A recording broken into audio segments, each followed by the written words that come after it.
physical part of the Force, but the more practical, biological, physical part of the Force, or how we come to know the Force, which has to do really with the genetics of why some people are more attuned to the Force than others. One of the things that I'm doing in these films is to give it a little bit of reality, is to give the shots a kind of documentary feel where things float off the shot. I don't really put people in the center, and I let them sort of drift around in the frame a little bit more than you normally do in a movie. This is especially true in this scene here, as she goes up the ramp, where Jar Jar goes almost completely off the camera, and then as Anakin and R2 approach, well, Jar Jar's an animated character. I can put him wherever I want. But I purposely put him way off the side of the screen there. It just gives you the sense that it wasn't, just staged perfectly for the camera, that things are kind of caught. They aren't perfect. It actually happened. That Jar Jar was actually there. And I actually had to frame him. But I didn't, because he wasn't there. It took place at the National Palace of Caserta in Italy. It was the location that we shot at for 4 days when we left England. Here another hologram shot that we photographed with the moving camera, so we tracked that camera motion in 3 dimensions and then took the photography of the character against black, rotoscoped them out and put them into that scene. Queen ship, once again we did some manipulation too, and Rob can probably describe some of the issues dealing with Jar Jar. Sequence like this is pretty easy for Jar Jar. As you can see, he's just standing back there, but our challenge is to not upstage the live action, which is hard when you're dealing with Jar Jar, but the reality of him being composited in behind Ewan is something we have to deal with on every shot, but to make it look like they're truly in the same space together. This is the Queen ship? Is that what this is? Yeah, the Queen ship. Is that a model or is that No, it's CG. So that's the Queen ship landing, and these were shots that were also done in our very fast Sabre compositing system. We had some stills that we had of the ship, and just sort of stuck them in back there and threw them out of focus and did really quick matting with them to just sort of put it back there, and we could get these shots finaled in just a day or so, maybe 2 days, that traditionally would have taken a week or so to do, and they really were. This was a great system. You saw off in the background in these shots. There's a lot of blue screen around them. I think in this case, their actors are in front of a blue screen, and we put the trees in there because they're supposed to be hiding in the woods. So these shots are sort of like nothing like they appear. Shots here with the different smoke levels. Sometimes there was a lot of haze in the background. Other times there wasn't as much haze. Leads us to the Gungan hideaway. Jar Jar has swum down to the Gungan city and nobody's there. So he decides to take the Jedi off to the secret meeting place. The meeting place itself was a interesting set of shots for us animators. We needed to be able to create a whole crowd of Gungans, the Caduceus that they ride on, Boss Nass, his council, and a series of birds and creatures that are running around in the sequence. Gungan children we added in running along beside the Caduceus. We used that tree as a wipe to the big miniature that we had. Those birds flying by are Pico Picos, those are CG birds. There are Gungans in the trees, the scouts. There are children, there are mothers, there are fathers, there are animals, and of course there's Jar Jar in the foreground here. Boss Nass is standing on a miniature head with his council members behind him. This little sequence was shot in a forest just near Leavesden, about a mile away from the studio. Provided a great location for us with a lot of greenery. It's a very small area, but it worked extremely well for this sequence. We added, of course, miniature trees and smoke to give it the atmosphere that it had, and added digital birds and everything else that you could. But it was a great little location for us.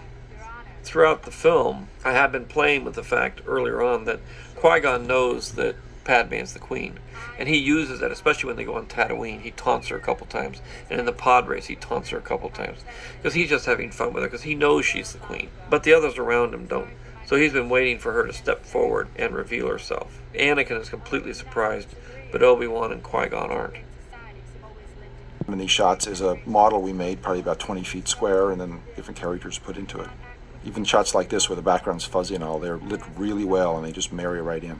It's amazing, this film, about how, I'd say 5 minutes into it, you totally buy the effects, and you're not even looking at them as special effects anymore, and you're looking just totally at the story.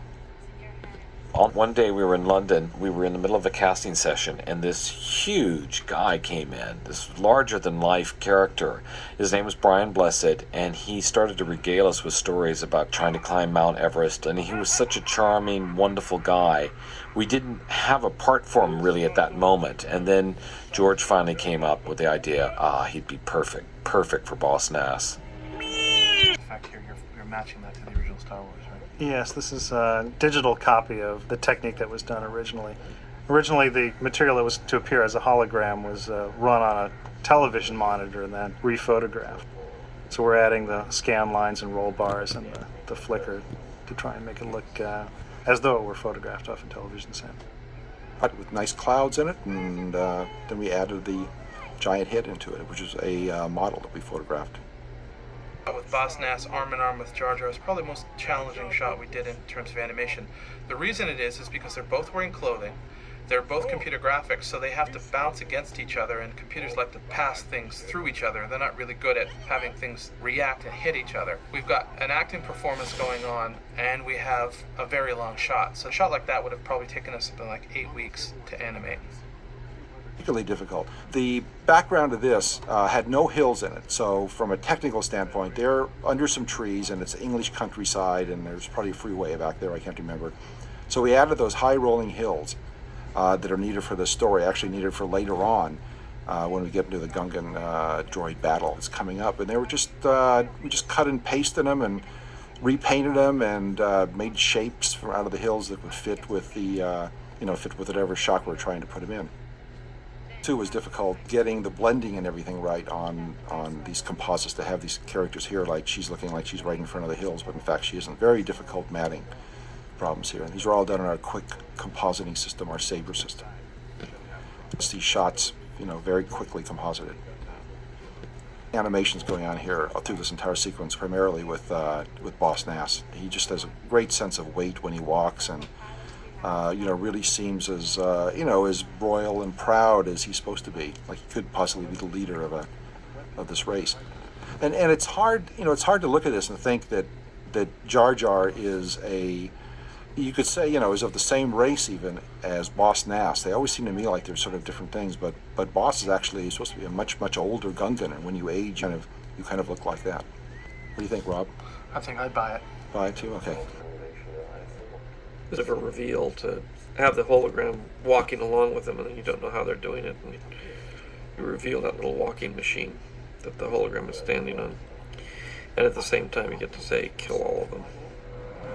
It has a little bit of a Japanese influence with the Gungans and their feathers on the back of their cadoos, but I wanted to give you the sense that they were leaving the safety of their fog-shrouded jungle and going into the plains where they're out in the open and vulnerable to attack.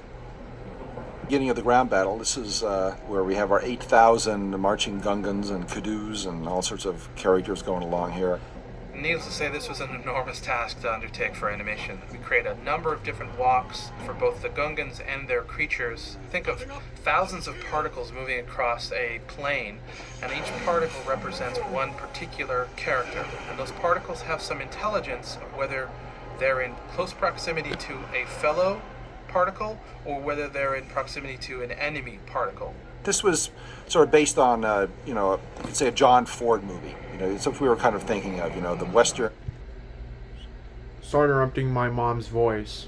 And outdoors, bright sunlight, beautiful clouds, and starting out with this wonderful green environment. These hills are just lovely and gorgeous and untouched, and by the end of the battle they're totally scarred up and destroyed and pockmarked by all the bombs that have gone off. So keep an eye on that. As the sequence progresses, you'll see that. So the courtyard was shot outdoors in England, but large sections of this were actually miniatures put in. So here we had to add in our different vehicles and things, and the tanks were photographed later. Wasn't that you, Scott, driving the green speeder? That was me driving that speeder there. We had some cameos by a number of the people here at Highland. From a sound standpoint, these sequences are all very different. You have the fun of contrasting one type of sound texture with another. A sword fight has a certain sound, lightsabers being the prime component, and they have their own character. And then you cut to the ground battle where you've got all the Gungan weapons